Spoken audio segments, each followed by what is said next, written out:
You and I met with the refurbishment at Cameron House. We met a couple of years ago. But prior to the refurbishment, which we'll come on to in a minute, what was your experience with sort of AV systems and how they affected and complemented businesses?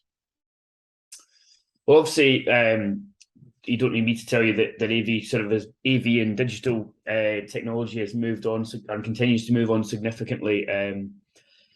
But when I first got here, a lot of our AV, or over the last 3 or 4 years that I was here before the hotel closed and started the refurbishment, much of our AV was essentially outsourced. We had the typical screens and projectors and bits and pieces that we had in house that we used for events, but a large chunk of our requirements for meeting and event clients quite often had to be outsourced just because we didn't have that level of technology in house.